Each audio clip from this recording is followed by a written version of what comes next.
আসসালামু আলাইকুম রহমতুল্লাহ। গাইস, আমি ঈদের আগে তো চিন্তা ভাবনা করতেছি কক্সবাজার যাবো। অবশেষে কক্সবাজার চলে আসলাম। আসলে আপনার চারে বললা অনেক মার্কেট জমছে, কত সুন্দর সুন্দর মার্কেট জমে পড়েছে। আবার অপর পাশে দেখি এত পরিমাণ আমরা ভিড়ের কারণে সমুদ্রের মধ্যে পাড়া ধরতে পারি না, এত পরিমাণ ভিড়। আপনারা যারা আসবেন এসে দেখতে পারবেন কত পরিমাণ ভিড় যে সমুদ্রের মধ্যে লাগছে। আর হ্যাঁ, যতই ভিড় থাকুক সমুদ্র তো সমুদ্রে, এটা আসলে তো অন্যরকম একটা ভিউই পাওয়া যায়, অন্যরকম একটা মজাই পাওয়া যায়। আমি আসছি, আমার কাছে ভালো লাগতেছে, আপনাদের ভালো আসবেন। সমুদ্রের কিছু ভিডিও করলাম, দেখেন। আমরা যতটুকু পারি ধরার চেষ্টা করে ভিডিও ইনশাআল্লাহ দেখে দেবেন, আমার পুরো ভিডিওটা দেখে দেবেন। কিছু কিছু দেখেন কত ভিউ। আরে ভাই, যখন ঢেউ আসে অন্যরকম নিজের মধ্যে ফিলই হয়। আপনার না আসলে আপনি বুঝতে পারবেন এটা কত মজা।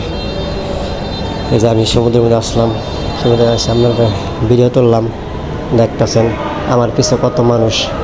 তারা আইসে বিভিন্ন দেশেতে, বিভিন্ন রকম যারা আত্মাইছে ভিডিও দেখা। আমার সবাই আমার চ্যানেলকে সাবস্ক্রাইব করে দেবেন ইনশাআল্লাহ।